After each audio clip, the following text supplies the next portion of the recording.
nombre es Erika Vivas, integrante del octavo trimestre de Psicología.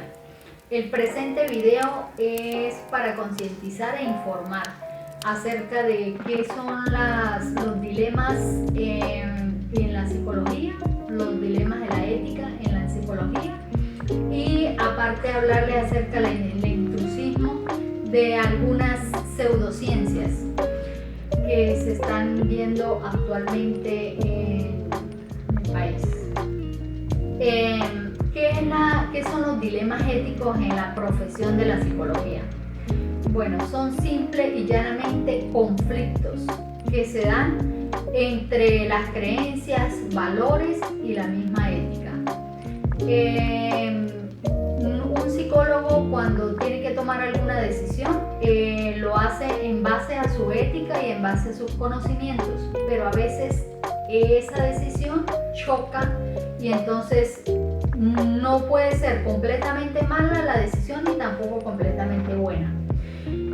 Un ejemplo de eso para que lo entiendan mejor: el psicólogo en un colegio o el psicólogo educativo recibe a un niño o un muchacho con problemas de conducta, puede ser de adicción, de agresividad, y en las terapias él comienza a recibir información de por qué él se está comportando así, qué es lo que lo motiva.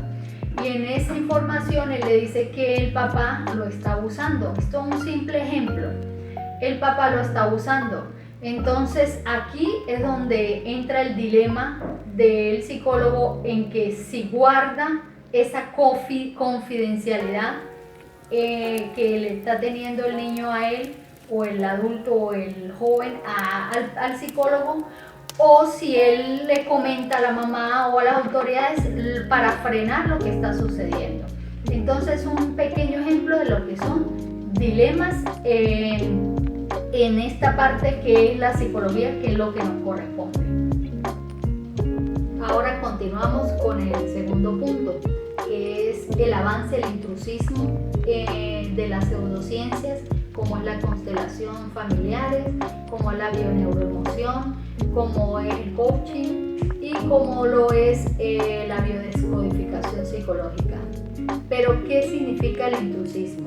El intrusismo es el ejercicio de una actividad profesional por personas que no están capacitadas y mucho menos tituladas para desempeñarlo. Entonces, ¿qué es lo que nosotros queremos darles a conocer? Las bases, las características, la filosofía de cada una de estas técnicas. Comenzamos con las constelaciones familiares. Las constelaciones familiares es una técnica creada por Bert Hellinger. Él era teólogo, él era educador y se basó en conflictos y problemas emocionales, pero de los antepasados. Él decía que eso iba de generación tras generación. Entonces,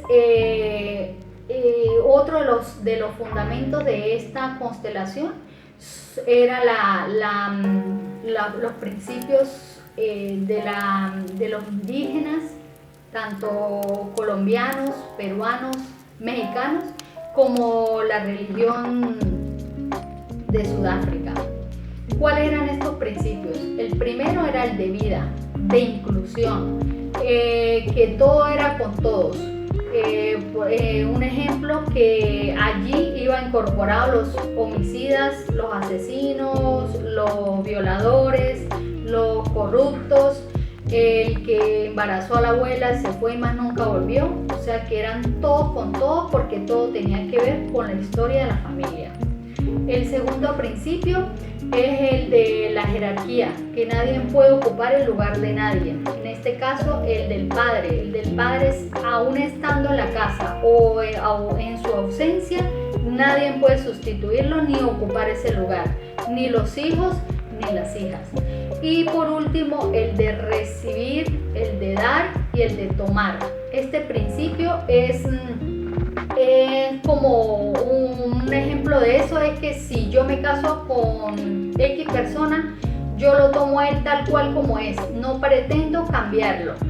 Y si yo lo tomo a él, tomo el paquete completo, es decir, a él, a su familia, a los nueros, si tiene una ex, también la tomo y eso va incorporado allí. ¿Qué quiere esta técnica? La reconciliación, que nadie quede por fuera y saber los conflictos de generación tras generación. Continuamos con las pseudociencias. Ahora le vamos a hablar del coaching. ¿Qué significa coaching o cuál es la interpretación o la traducción? ¿Es entrenador o preparador físico? ¿Qué significa esto? Que allí esta técnica es donde va el coaching a desarrollar o a tratar de que la persona desarrolle sus habilidades y capacidades al máximo. ¿Cómo se da? Bueno, esta es un vehículo, el coaching es como un vehículo donde bien sea una persona o un grupo de personas, él lo va a transportar de un punto a otro. Este punto donde está y este punto donde quiere la persona estar. ¿Qué significa esto? Que la persona es la que se va a sentar con el coaching y le va a decir qué objetivos o qué metas él desea cumplir. Este coaching se da en diferentes presentaciones o se desarrolla en varias presentaciones, como es el personal, que es el que ayuda o motiva al desarrollo de las habilidades diarias del día a día. El profesional es el que ayuda a las empresas y a las organizaciones. El ejecutivo es el que motiva o ayuda al desarrollo del liderazgo. Y el coaching deportivo, que es el que motiva, incita al deportista a desarrollar toda su habilidad y su potencial. ¿Quién creó esta técnica? Bueno, fue nada más y nada menos que un entrenador de tenis. Él era educador de literatura en Estados Unidos. Se llama Timothy Goldgate. Él se puso a pensar por qué el deportista se frenaba. Entonces ahí llegó a la conclusión de que el deportista no se frena por su cuerpo, sino por su mente. Continuamos con la siguiente pseudociencia. En este momento le voy a hablar de la bioneuroemoción. ¿Qué es la bioneuroemoción? Bueno, esta técnica se aplica para entender la relación de las emociones con las creencias, con la percepción, el cuerpo, con las relaciones interpersonales. Esta técnica fue creada por el doctor Ray Hammer. Este doctor, al fallecer, lo toma Eric Corbera, quien es ingeniero técnico industrial, es naturópata y además es psicólogo. Esta técnica se basa en 3 principios. El primero es el del ciclo o edad cronológica.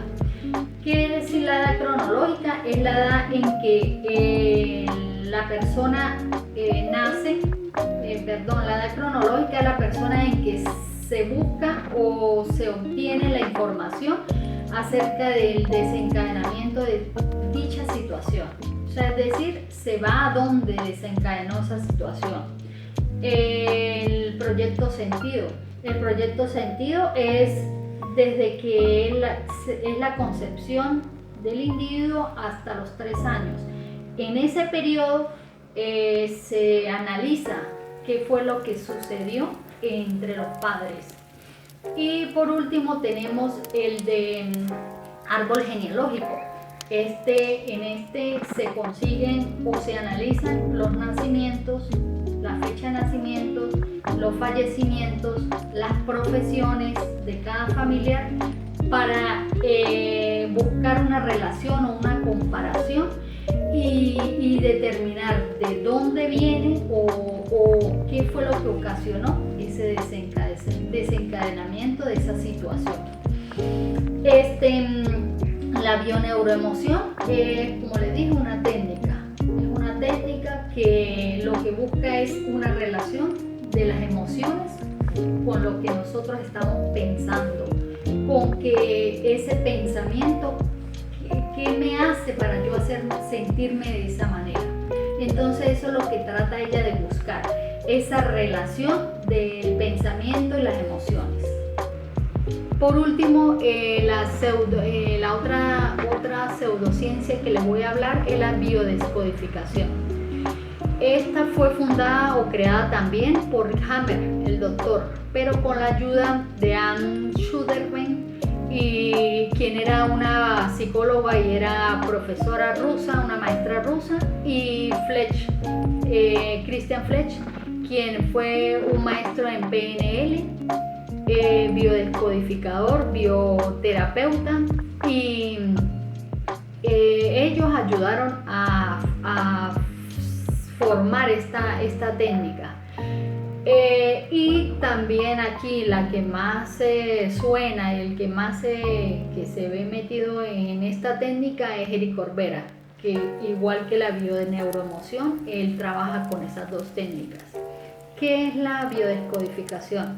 Bueno, la biodescodificación es una técnica donde se trata de buscar la raíz de las enfermedades, pero en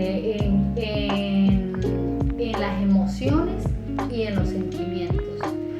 Una vez que se busca qué sentimientos o qué emoción ocasionó la enfermedad, allí es donde se trata de conseguir su sanidad.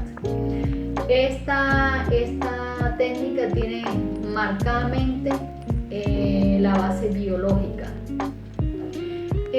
La biodescodificación, pues más que todo trabaja las emociones y los sentimientos. ¿Qué queremos nosotros con esto, con todo esto? Bueno, darles la información, concientizar y que el público en general entienda de que estas técnicas no pueden sustituir a una consulta psicológica. ¿Por qué? Porque como yo anteriormente les mencioné, estas pseudociencias son ciencias falsas. ¿Por qué? Porque no siguen un método científico, no se rigen por leyes y además la psicología cumple con todos esos pasos y tiene un código de ética profesional en el cual nos rige para darle un servicio de excelencia, de calidad. Nos exige siempre estar actualizando el conocimiento y además la psicología permite la periodicidad. Eso es uno de los elementos importantes, como el seguimiento y como la evaluación o el diagnóstico. Entonces este video es para darle información acerca de todas esas pseudociencias.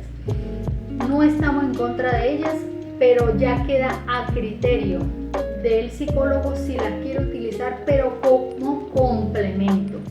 Mas nunca pueden sustituir a una terapia psicológica. Gracias.